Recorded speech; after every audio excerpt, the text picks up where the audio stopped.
जनता की आवाज news channel के चौपाल कार्यक्रम में आप सभी का स्वागत है। आज के चौपाल कार्यक्रम के हमारे मेहमान हैं श्री दिग्विजय सिंह चौटाला। सवाल और जवाब का सिलसिला शुरू करें उससे पहले नजर डालते हैं एक बार श्री दिग्विजय सिंह चौटाला जी के राजनीतिक कैरियर पर। हरियाणा की युवा राजनीति में अपनी अलग पहचान बनाने वाले श्री दिग्विजय चौटाला ने अपने राजनीतिक सफर की शुरुआत छात्र राजनीति से की। इनसो के राष्ट्रीय अध्यक्ष के रूप में उन्होंने युवाओं और विद्यार्थियों के मुद्दों को मजबूती से उठाया और छात्र संघ चुनावों की बहाली के लिए आंदोलन का नेतृत्व किया। वर्ष 2019 में जींद विधानसभा उपचुनाव से उन्होंने सक्रिय चुनावी राजनीति में कदम रखा और अपने पहले ही चुनाव में कांग्रेस के वरिष्ठ नेता रणदीप सुरजेवाला जैसे दिग्गज चेहरे को तीसरे स्थान पर पहुंचाकर अपनी मजबूत राजनीतिक उपस्थिति दर्ज कराई। इसके बाद सोनीपत लोकसभा चुनाव में पूर्व मुख्यमंत्री भूपेंद्र सिंह हुड्डा जैसे कद्दावर नेता के सामने चुनाव लड़कर उन्होंने प्रदेश की राजनीति में अपनी चुनौती और हौसले का परिचय दिया। वर्ष 2024 में डबवाली विधानसभा चुनाव में भी उन्होंने मजबूती से चुनाव लड़ा। चुनावी नतीजे चाहे जो रहे हों, हर चुनाव ने उनके राजनीतिक संघर्ष, संगठनात्मक क्षमता और जनाधार को आगे बढ़ाने का अवसर दिया। आज वे युवाओं की आवाज को मजबूती से उठाने वाले सक्रिय युवा नेता हैं, जिनकी बेबाकी, ऊर्जा और जमीनी जुड़ाव उन्हें हरियाणा की राजनीति में एक अलग पहचान देता है। और आज चौपाल कार्यक्रम में श्री दिग्विजय चौटाला जी अपना पक्ष स्वयं रखेंगे। इन्होंने छात्र राजनीति से अपना कैरियर शुरू किया, इनसो के अध्यक्ष रहे। इनेलो जब संयुक्त पार्टी थी उस समय भी छात्र राजनीति का चेहरा रहे और कर्मठ आज की कॉकरोच जनता पार्टी को जंतर मंतर पर जाकर सीधा समर्थन देने वाले युवा नेताओं में से एक और पार्टी का युवा चेहरा है। आज इनसे चौपाल कार्यक्रम में हम बहुत सारे सवाल करेंगे। तो चौटाला साहब, सबसे पहले तो आपका स्वागत है। बहुत धन्यवाद। आपने एक रैली से विरोधाभास शुरू हुआ और वहाँ से इनेलो से एक अलग संगठन खड़ा किया और मात्र गिनती के दिनों में इतना शानदार आपने जनादेश पाया कि 10 सीट लेकर के आप किंग मेकर बने, सरकार का हिस्सा जी, और आप 4.5 साल तक सत्ता में रहे जी।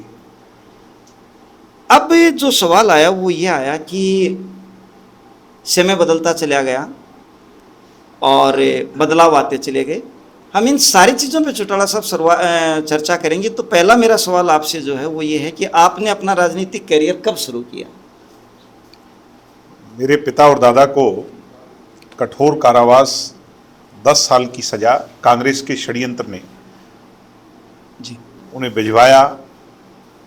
मैं उस समय लॉ की अपनी पढ़ाई पूरी कर रहा था लंदन के मिडलसेक्स यूनिवर्सिटी के अंदर जी। उसको बीच में छोड़ करके परिवार की उस विकट परिस्थिति में मुझे और मेरे बड़े भाई को आना पड़ा जी। उन हालातों में चौधरी ओम प्रकाश चौटाला जी के आदेशानुसार, क्योंकि मैं खुद स्टूडेंट लाइफ में था, उन्होंने मुझे स्टूडेंट विंग की कमान सुपुर्द की जी 2013 में तालकटोरा स्टेडियम में 5 अगस्त को। वहाँ से मेरे स्टूडेंट पॉलिटिकल करियर की शुरुआत हुई। उसके बाद निरंतर 10 साल से अधिक समय मैं इनसो की कमान पर रहा। इनसो को मैंने संभाला, इनसो की जिम्मेवारियों को मैंने अदा किया और हरियाणा प्रदेश ही नहीं, राजस्थान, चंडीगढ़, दिल्ली, वेस्टर्न उत्तर प्रदेश में भी चौधरी देवीलाल जी की युवाओं के प्रति जो सोच थी उसको लेकर के हम गए, उससे जागृत किया। परिणाम स्वरूप हमारे साथ लाखों विद्यार्थी साथी जुड़े। हरियाणा में भी अगर आप देखें 1996 के बाद छात्र संघ चुनाव जो बंद थे उसको बहाल करवाने का काम एक संघर्ष के तौर पर हमने चलाया। 2018 में जब हम आमरण अनशन पर बैठे तो गुरु जम्बेश्वर यूनिवर्सिटी के प्रांगण से सरकार को हमने झुकाया। सरकार को लेटर जारी कर छात्र संघ चुनाव बहाल करने पड़े। फिर वो कोरोना काल कर बंद कर दिए गए। आज बहरहाल उसकी दोबारा आवाज़ उठ रही है और उस आवाज़ में एक आवाज़ हम भी हैं कि छात्र संघ चुनाव होंगे तो ना केवल यूनिवर्सिटी कॉलेजों को लीडरशिप मिलेगी, समूचे राष्ट्र को नई सोच के जो होनहार नौजवान हैं, जो इस देश को अच्छी लीडरशिप दे सकते हैं, वो मिलेंगे, जो देश को आगे लीड करेंगे। पूंजीवाद खत्म होगा, सोशलिस्ट सेक्युलर सोच के लोग देश में आगे आएंगे। समाजवाद अगर देश में जिंदा रहेगा तो किसान का मेरा, गरीब और मजदूर मजबूत होगा। ये हमारी सदैव सोच रही। उसके बाद मुझे पार्टी ने अलग जिम्मेवारी दी। बहरहाल अब मुझे युवा इकाई का प्रदेश का अध्यक्ष बनाया गया है और उस काम को लेकर के पहले युवा जोड़ो अभियान, युवा योद्धा अभियान और अब जन जन अभियान के तहत गांव-गांव में जा रहे हैं। 1100 से ज़्यादा गांव को हमने कवर करना है। अभी तकरीबन 350-400 गांव जब मैं आपसे बात कर रहा हूं हम कवर कर चुके हैं और नवंबर के एंड तक ये कार्यक्रम चलेगा।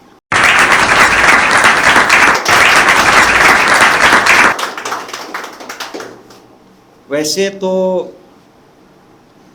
इस परिवार का जनता को जोड़ने का, जनता के साथ रोडों पे रहने का कोई और मुकाबला नहीं है। चौधरी देवीलाल जी ने, जब हम कल्पना भी नहीं कर सकते थे, जो आज ये रैलियां निकलती हैं, चाहे कोई भी युवा नेता निकालता है, चाहे कोई भी किसी पार्टी का, तो उस समय चौधरी देवीलाल जी ने शुरुआत की थी। चौटाला साहब, मेरा अगला जो सवाल है वो ये है कि आप 4.5 साल सरकार का हिस्सा रहे, लेकिन आप किसान आंदोलन में किसानों के साथ ना जा करके सरकार में बने रहे, ऐसा क्यों? हम किसानों के साथ थे और जो हमने वादा 2019 में जनता का मैंडेट लेकर के किया था, 16% वोट लेकर के, वो वादे पूरे करने जरूरी थे। उसमें पेंशन को बढ़ाने की बात हो, 75% आरक्षण की बात हो, महिला रिजर्वेशन लाने की बात हो, तरह तरह की कई बातें और थी। जब हम सत्ता में आए तो 1 साल के बाद आपको याद होगा कोरोना का भयंकर एक भयावह ऐसी मार पड़ी जिसमें सारी दुनिया रुक सी गई और कोरोना काल जैसे ही समाप्त होता उससे पहले ही, सेकेंड कोरोना काल से पहले ही किसान का एक देश में आंदोलन शुरू हो गया। एमएसपी को लेकर के और कई मुद्दों को लेकर के किसान काले का, जिसको बिल मानते हैं हम, सरकार, केंद्र की सरकार लेकर के आई। प्राइवेटाइजेशन का जो मामला था, तो हमने बड़े मुखर तौर पर इस बात की बगावत की कि हम मंडी सिस्टम को हरियाणा प्रदेश में खत्म नहीं होने देंगे और अगर मंडी सिस्टम खत्म हुआ तो हम अपनी राजनीति को तिलांजलि दे करके हम भी घर बैठ जाएंगे। ये वादा हमने जनता से किया था। बहरहाल ना तो हमारा कोई सांसद था, ना हम इस बिल को लेकर के आए थे। दुष्यंत चौटाला एक पढ़े लिखे नौजवान हैं और वो ये जानते थे कि अगर मैं आज सत्ता को छोड़ दूंगा तो लोग मेरे काम का जवाब मांगेंगे। आज जब हम जनता के बीच में जाते हैं, हो सकता है हमारे प्रति इस बात को लेकर जिसका आपने जिक्र किया कुछ नाराजगी हो, आएगा मेरा अगला सवाल है इस पे। उस समय छोड़ देते तो ये हो जाता, वो हो जाता। बहरहाल जो दुष्यंत चौटाला ने काम किए उसकी इतनी बड़ी अचीवमेंट है, आप और हम उस पर बैठकर सुबह से शाम तक चर्चा कर सकते हैं विस्तृत तौर पर। क्रांतिकारी तौर पर मैं मानता हूं उनने कुछ फैसले लिए। आज हरियाणा में गांवों में जनसंख्या का आधा हिस्सा महिला चौपालें चला रही हैं पंचायत में बैठकर। ये क्रांतिकारी फैसला है। जिला परिषद की मेंबर और चेयरपर्सन बनकर के जिले का नेतृत्व कर रही हैं, ये क्रांतिकारी फैसला है। आज महिलाओं को 33% राशन डिपो का हकदार देश में पहली बार बनाया गया है, ये क्रांतिकारी फैसला है। आप देख सकते हैं किसान की 14 फसल पहली बार हरियाणा में खरीद हुई और दुष्यंत चौटाला ने 72 घंटे पेमेंट प्रणाली लागू की। पहले मंडी में आड़ती के जाया करते, आड़ती पेमेंट देता था। दुष्यंत जी ने दीन बंधु सर छोटूराम, जिनकी तस्वीर आपने लगाई है, उनका स्वप्न साकार किया। जंग आजादी के बाद पहली बार कोई ऐसा मंत्री, मुख्यमंत्री, उप मुख्यमंत्री रहा जिसने बिचौलिएपन को तोड़ करके किसान के खाते में डायरेक्ट पेमेंट दी। कई बार अच्छे कामों को लोगों तक पहुंचाने के लिए प्रचार की आवश्यकता होती है, मगर जब दुष्प्रचार हावी हो तो प्रचार दब जाता है। पिछले चुनाव में ऐसा ही था, मगर अब जब हम जनता के बीच में जा रहे हैं, हम अपने किए हुए कामों से लोगों के मन में फिर जगह बना रहे हैं। हो सकता है कुछ लोग रुष्ट हैं, वो भी हमारे अपने हैं। मैं ये बात मानता हूं कि जेजेपी अभी एक नया पौधा है, इसको वट वृक्ष बनने में बहुत साल लगेंगे, बहुत मेहनत लगेगी। दुष्यंत चौटाला हरियाणा का लाडला सपूत है। हो सकता है कि बड़ों को, यानी बड़ा कौन है, हरियाणा की जनता, उसको अपने बच्चे से कोई नाराजगी हो तो वो कहते हैं ना कि बच्चे को झटक देते हैं, तो हमें लोगों ने एक तरीके से समझाने का प्रयास किया, बताने का किया, मगर कम से कम ये जो सजा दी जाती है अपने को दी जाती है, पराये को नहीं दी जाती। अब लोग फिर अपनापन मान करके दुष्यंत चौटाला और जेजेपी को गले लगा रहे हैं। इसी का परिणाम है कि हमने 3 बड़ी रैलियां की। किसी भी राजनीतिक दल ने 1.5 साल में रैलियां नहीं की है। हमने जो रैलियां की और उसमें जो भीड़ उमड़ी है, अब विरोधी उसको कुछ भी कहे, मगर वो जनता ये दिखा रही है विकल्प के तौर पर जेजेपी बड़ी ताकत बनकर के भविष्य में उभरेगी। यानी मेरा जो अगला सवाल था वो भी चौटाला साहब ने कवर किया है और महसूस हुआ कि भी जनता की नाराज़गी रही है। चौटाला साहब, मेरा अगला जो सवाल है वो ये है कि इस समय आप क्या रणनीतिक बदलाव कर रहे हैं जो बूथ स्तर पे, जिला स्तर पे और राज्य स्तर पे है? हमने बूथ का काम कंप्लीट कर लिया और इसको करने वाली सबसे पहली पार्टी जननायक जनता पार्टी थी। एसआईआर को लेकर के सबसे पहले तत्पर पे रहने वाली जननायक जनता पार्टी है। हम बूथ लेवल पर बूथ योद्धा जो हैं उसकी पूरी फौज, और विशेष तौर पर नौजवान सिपाही उसके अंदर जो है, वो कहते हैं कि नौजवानों के कंधों पर जो बोझ होता है वो उस आग के दरिया से पार उतारते हैं। निश्चित तौर पर ये 3.25 साल जो चुनाव के बचे हैं, हम बूथ भी मजबूत करेंगे। और जब पहले चाहे पंचायत के चुनाव आए, जिसमें जिला परिषद के चुनाव अप्रत्यक्ष तौर पर पार्टियां लड़ती हैं, उसके बाद जो मेन चुनाव आएंगे आपको उसमें इसकी भूमिका नजर आएगी। आपका हिसार में अभी कुछ दिन पहले एक विवाद था जिसमें पूरा चौटाला परिवार एक साथ नजर आया, चाहे वो अभय सिंह चौटाला थे, चाहे अर्जुन चौटाला थे, इनेलो और जेजेपी। वो पूरा विवाद क्या था? विवाद यूनिवर्सिटी से शुरू हुआ जी। जहां यूनिवर्सिटी के अंदर मांगों को लेकर के बच्चों ने वीसी के दफ्तर का घेराव किया। उसमें पुलिस वालों ने जब बल प्रयोग किया तो पुलिस वालों की हाथ लग करके कुछ गमले गिर गए। गमले टूटने पर एफआईआर रजिस्टर हुई।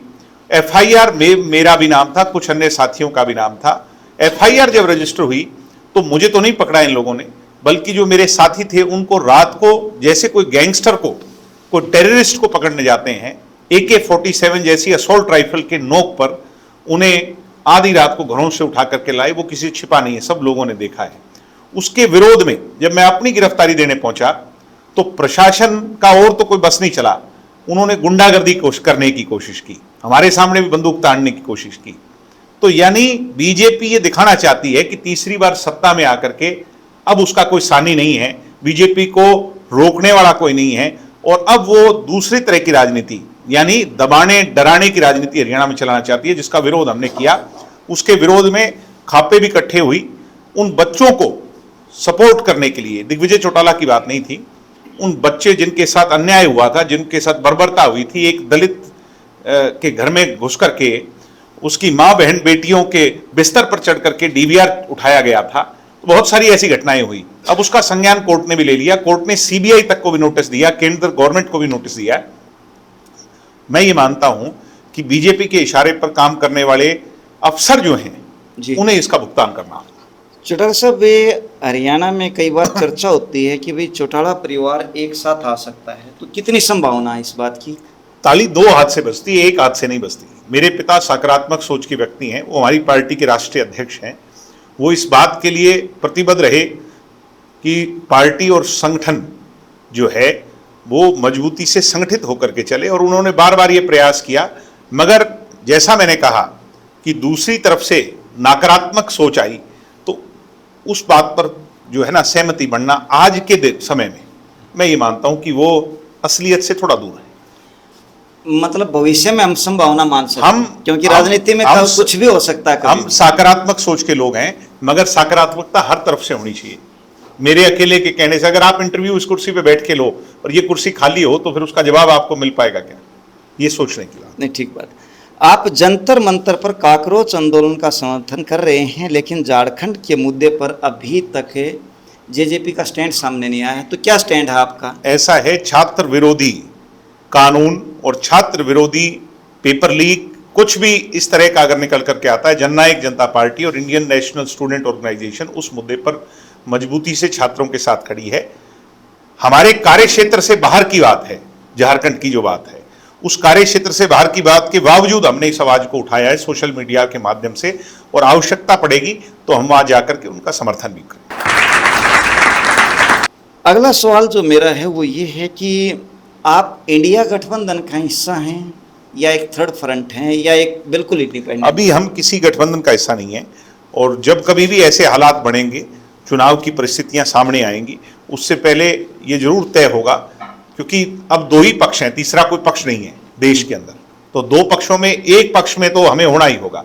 और आज हम भारतीय जनता पार्टी के विरोध में जनता की भाव को उठा रहे हैं, सरकार का विरोध कर रहे हैं, विकल्प के तौर पर अपने आप को पेश कर रहे हैं, तो उसमें दूसरा जो पक्ष है या तीसरा पक्ष कोई अगर देश में खड़ा होता है, उसमें जेजेपी की एंट्री किस तरीके से होगी वो भविष्य के घर में है। अगला सवाल जो है वो है, काकरोच जनता पार्टी यदि राजनीतिक पार्टी बनती है तो आपका स्टैंड क्या रहेगा? उसको समर्थन देंगे या? जो चीज भविष्य के घर में है, आज उस पर बात नहीं हो सकती, किस रूप में, किस एजेंडे के साथ, किस नेतृत्व के साथ अगर ऐसा होता है हाइपोथेटिकल, तो ये भविष्य में इस पर जरूर विचार भी हो सकता है। और अगर ऐसा होता है तो हम चाहते हैं नौजवान नेतृत्व सामने आए देश में, हरियाणा में नहीं समूचे राष्ट्र में आना चाहिए। चौटाला साहब, आपका हरियाणा की जनता को क्या संदेश है? हरियाणा की जनता से मेरा संदेश नहीं, मेरी आग्रह और मेरा विनम्र जो निवेदन है हरियाणा की जनता से वो यही है कि भविष्य में संगठित होना होगा। जाति पाति धर्म मजहब पर बांटने वाली विभाजनकारी बीजेपी के सामने लामबंद होना होगा। शिक्षा, स्वास्थ्य, किसान, कमेरे, गरीब और मजदूर की हिमायत के लिए ये जो आज हमें बंटवारा कर करके हमारे साथ कुठाराघात कर रही है। अभी मैं गाँव में गया, 125 दिन का काम का वादा आज भी पूरा नहीं है। किसान के साथ मंडियों के अंदर जातियां हो रही हैं, उनके अंगूठे लगाकर उन्हें परेशान करा जा रहा है, पेमेंटें समय पर नहीं आ रही हैं, मुआवजे नहीं मिल रहे हैं किसानों को, पानी खेतों में नहीं है। तो ये सारी समस्याएं तब निदान होगा जब जाति पाति पर बांटने वाली सरकार को हम चलता कर पाएंगे और विकल्प के तौर पर मजबूती से संगठित होकर के उभरेंगे। एक आखिरी सवाल आपसे जो है वो ये है कि यदि दोबारा आपको जनता ने उतना ही एक जनाधार दिया कि सरकार नहीं बन पाई लेकिन आप किंग मेकर की दोबारा फिर भूमिका में आ गए, तो क्या चौटाला साहब फिर ये उम्मीद करेंगे कि आप दोबारा भाजपा में चले जाएंगे? इस पे स्पष्ट तौर पर हमने पहले भी कहा है और आज भी कह रहा हूं कि बीजेपी के साथ जाने का तो सवाल ही नहीं उठता। वो अपने कहावत है, वे दूध का जड़ावा छाछ को भी फूंक मार मार पीता है। और जितना नुकसान बीजेपी के साथ जाने का जननायक जनता पार्टी को हुआ है, ये हमारे राष्ट्रीय अध्यक्ष जी ने भरी रैली में, जब हाँसी में रैली हुई तो मंच से कहा कि जिन लोगों ने राजनीतिक तौर पर हमें नुकसान दिया, जिन लोगों ने हमारा फायदा उठा करके यूज एंड थ्रो की पॉलिसी अपनाई, उनके साथ जाने का तो सवाल ही नहीं। ये थे श्री दिग्विजय सिंह चौटाला, युवा नेता जेजेपी के। इनसे हमने राष्ट्रीय राजनीति पे, क्षेत्रीय राजनीति पे और हरियाणा की राजनीति पे बहुत सारे सवाल किए। इन्होंने किसी भी सवाल को टाड़ा नहीं, बल्कि बड़ी बेबाकी से सवालों का जवाब दिया। हम दुआ करते हैं कि श्री दिग्विजय सिंह चौटाला जी ऐसे ही युवा चेहरा बने रहें और जन जन का आवाज़ सुन करके जन नीतियों को आगे बढ़ाते रहें। इसी के साथ आज की कार्यक्रम को यहीं विराम देते हैं। मिलते हैं एक अगले प्रोग्राम।